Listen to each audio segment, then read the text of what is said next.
नमः शिवाय। हर शिव भक्त के मन में महादेव के लिए एक गहरा विश्वास और एक असीम श्रद्धा होती है।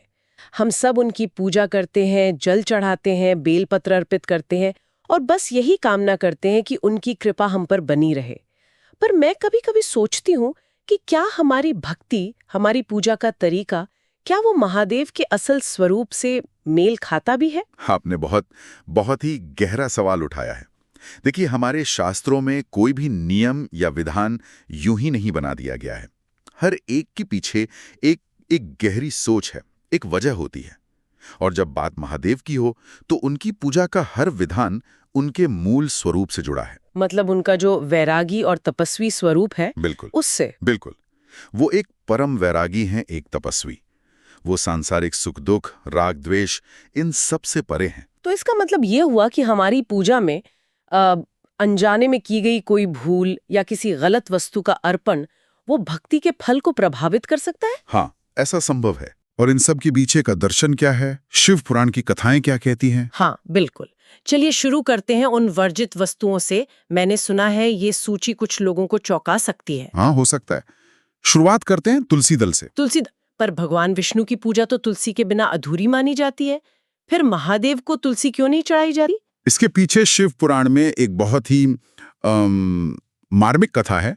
तुलसी असल में जालंधर नाम की एक महान असुर की पत्नी थी, बहुत पतिव्रता। अच्छा। और कहते हैं कि जालंधर को जो अजय होने का वरदान मिला था, वो अपनी पत्नी तुलसी के सतीत्व की शक्ति से ही मिला था। ओह, तो कोई भी देवता उसे हरा नहीं पा रहा था? कोई नहीं। तब देवताओं की प्रार्थना पर सृष्टि के कल्याण के लिए महादेव को जालंधर से युद्ध करना पड़ा।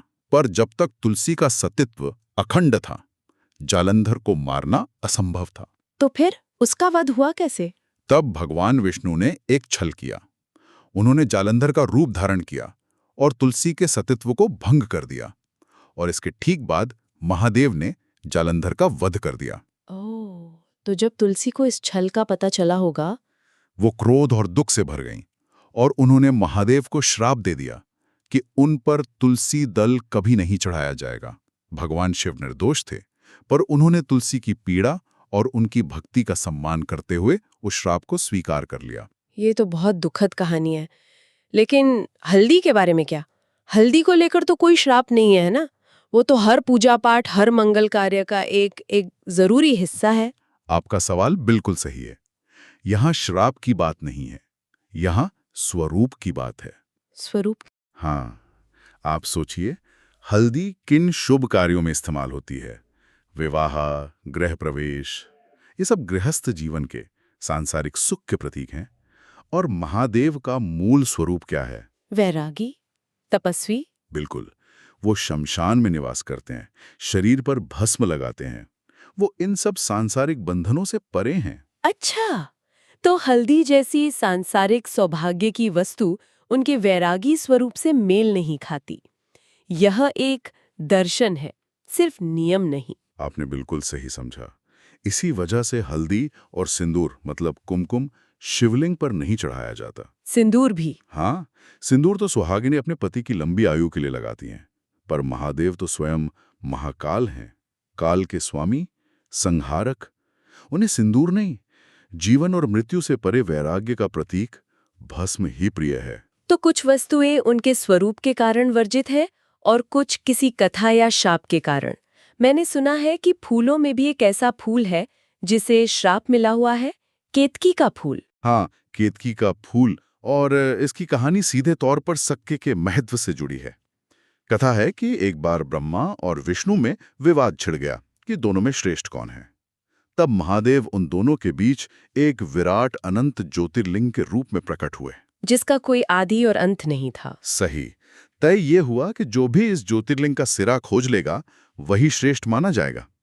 विष्णु नीचे पाताल की ओर गए और ब्रह्मा ऊपर आकाश की ओर। हजारों वर्षों तक खोजने के बाद भी दोनों को कोई सिरा नहीं मिला। विष्णु जी लौट आए और उन्होंने सच स्वीकार कर लिया। पर ब्रह्मा जी ने झूठ कहा। उन्होंने झूठ क्यों कहा? उन्हें रास्ते में ऊपर से गिरता हुआ एक केतकी का फूल मिला। उन्होंने उस फूल को फुसलाया और इस बात की झूठी गवाही देने के लिए मना लिया कि ब्रह्मा ने ज्योतिर्लिंग का शिखर देख लिया है। मतलब एक झूठ की वजह से एक पूरे फूल की प्रजाति को हमेशा के लिए शिव पूजा से बाहर कर दिया गया। ये तो बहुत कठोर लगता है। जगह नहीं है।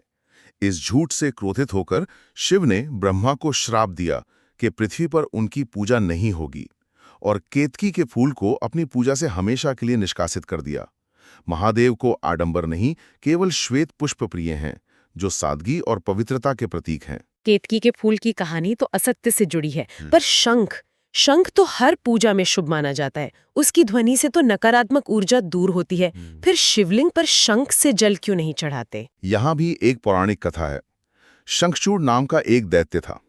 उसका वध स्वयं महादेव ने ही किया था और माना जाता है कि शंख उसी दैत्य की हड्डियों से बना है। ओह, तो उस दैत्य से संबंध होने के कारण। हाँ, इसीलिए पवित्र होने के बावजूद शंख से शिवलिंग पर जल अर्पित नहीं करते। पूजा में शंख बजा सकते हैं, पर अभिषेक के लिए उसका प्रयोग नहीं करते। ये तो बहुत सूक्ष्म बातें हैं। अच्छा, नारियल पानी के बारे में भी कुछ ऐसा ही नियम है क्या? हाँ, नारियल पानी वाली बात बहुत दिलचस्प है। देखिए, शिवलिंग पर जो कुछ भी चढ़ाया जाता है वो वस्तु निर्मल्य हो जाती है। मतलब उसे प्रसाद के रूप में ग्रहण करने योग्य नहीं माना जाता। अच्छा, तो जो चढ़ गया वो महादेव का हो गया, उसे वापस नहीं ले सकते? बिल्कुल। जबकि नारियल पानी या कोई भी भोग वो प्रसाद के रूप में ग्रहण करने के लिए होता है। आप साबुत नारियल चढ़ा सकते हैं, पर उसके जल से अभिषेक नहीं कर सकते हैं। और हाँ, जल चढ़ाने के लिए कांसे के पात्र का प्रयोग भी अशुभ माना गया है।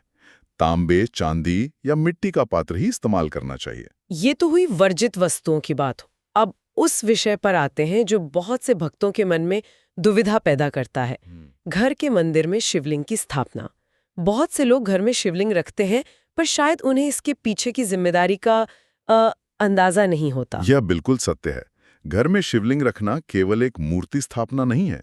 यह साक्षात शिव की ऊर्जा को अपने घर में आमंत्रित करना है और उस प्रचंड ऊर्जा को संभालना एक बहुत बड़ी जिम्मेदारी है। मैंने मंदिरों में अक्सर देखा है कि शिवलिंग के ऊपर एक पात्र से बूंद बूंद पानी गिरता रहता है। क्या वही जलधारा है? आपने बिल्कुल सही देखा। यही जलधारा का सिद्धांत है और घर में शिवलिंग स्थापना का सबसे पहला और सबसे महत्वपूर्ण नियम भी यही है। शिवलिंग से निरंतर एक प्रचंड ऊर्जा का प्रवाह होता है। जल की यह अविरल धारा उस ऊर्जा को शांत रखती है, शीतल और संतुलित रखती है। अब समझ आया। इसीलिए कहा जाता है कि अगर नियमित पूजा न हो पाए तो घर में शिवलिंग नहीं रखना चाहिए। शायद वो ऊर्जा असंतुलित हो जाती होगी। निश्चित रूप से। घर में शिवलिंग तभी रखें जब आप दिन में कम से कम 2 बार, सुबह और शाम, उनकी विधिवत पूजा कर सकें। अगर ये संभव नहीं है तो शिवलिंग घर में स्थापित करने से बचना ही बेहतर है। और शिवलिंग की संख्या को लेकर भी कोई नियम है? क्यों कहते हैं कि घर में एक से ज्यादा शिवलिंग नहीं होने चाहिए? आप इसे ऐसे समझिए, हर शिवलिंग अपने आप में एक ब्रह्मांडीय ऊर्जा का केंद्र है। एक से अधिक शिवलिंग रखने से घर के सीमित स्थान में ऊर्जा का प्रवाह एक दूसरे से टकरा सकता है, संतुलन बिगड़ सकता है। इसलिए घर के मंदिर में हमेशा एक ही शिवलिंग रखना चाहिए। और शिवलिंग को कभी अकेला नहीं रखना चाहिए, ऐसा भी मैंने सुना है। हाँ, ये भी एक जरूरी नियम है। शिव वैरागी हैं, पर गृहस्थ भी हैं। उनकी पूजा परिवार के साथ ही पूर्ण मानी जाती है। इसलिए शिवलिंग के साथ माता गौरी और गणेश जी की मूर्तियां जरूर स्थापित करनी चाहिए। शिव परिवार की सम्मिलित पूजा ही घर के लिए मंगलकारी होती है। स्थापना की दिशा को लेकर भी कुछ नियम है? जी, शिवलिंग को इस तरह रखें कि जलहरी, यानी जहां से जल बहकर निकलता है, उसका मुख हमेशा उत्तर दिशा की ओर हो। पूजा करते समय भक्त का मुख पूर्व दिशा की ओर हो तो सबसे उत्तम है। और एक बात, घर के लिए नर्मदा नदी के पत्थर से बना शिवलिंग, जिसे नर्मदेश्वर कहते हैं, सबसे शुभ माना जाता है। हमने इतनी सारी वर्जित वस्तुओं और कड़े नियमों की बात की। इन्हें सुनकर किसी के मन में ये सवाल उठ सकता है कि क्या भक्ति इतनी विधियों में बंधी हुई है? खासकर स्त्रियों की पूजा को लेकर भी शास्त्रों में कुछ अलग अलग बातें पढ़ने को मिलती हैं। ये सबसे महत्वपूर्ण प्रश्न है और इसका उत्तर ही भक्ति का सार है। देखिए, नियम और विधान उस रास्ते की तरह हैं जो आपको मंजिल तक पहुंचने में मदद करते हैं, पर वो खुद मंजिल नहीं है। जहां तक स्त्रियों की पूजा की बात है, तो लिंग पुराण और शिव पुराण में जो बातें हैं वे पहली नजर में अलग लग सकती हैं। वो किस तरह से? लिंग पुराण में कहा गया है कि स्त्रियां सीधे पूजा के लिए अधिकृत नहीं हैं, जबकि शिव पुराण में ऐसी स्त्री भक्तों की कथाएं हैं जिन्होंने भक्ति से देवी लिंग का स्वरूप प्राप्त कर लिया। तो इसका सही अर्थ क्या है? अतिथि, इसका अर्थ ये बिल्कुल नहीं है कि स्त्रियों को भक्ति करने से रोका गया था। तो मतलब भक्ति का अधिकार सबको है, भले ही अनुष्ठान का तरीका अलग हो। बिल्कुल, भक्ति और श्रद्धा किसी विधि विधान, लिंग या जाति के अधीन नहीं है। महादेव को आशुतोष कहा जाता है, मतलब जो बहुत जल्दी प्रसन्न हो जाते हैं। वो भाव के भूखे हैं, दिखावे या जटिल कर्मकांड के नहीं।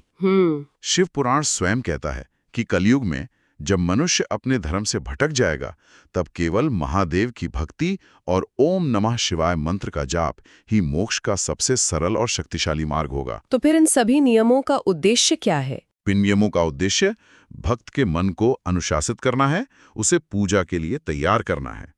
शिव पुराण में कहा गया है, पूजा किसी भी स्थान पर की जाए, पर यदि मन भटक रहा है, चित्त एकाग्र नहीं है, तो सब व्यर्थ है। पूरी एकाग्रता और सच्चे भाव से चढ़ाया हुआ एक लोटा जल भी हजारों यज्ञों के बराबर है।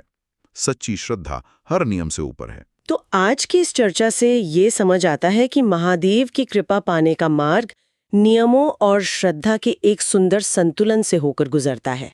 वर्जित वस्तुओं का त्याग उनके वैरागी स्वरूप के प्रति हमारा सम्मान है, और घर में शिवलिंग स्थापना के नियम उनकी प्रचंड ऊर्जा को सही दिशा देने का एक माध्यम है।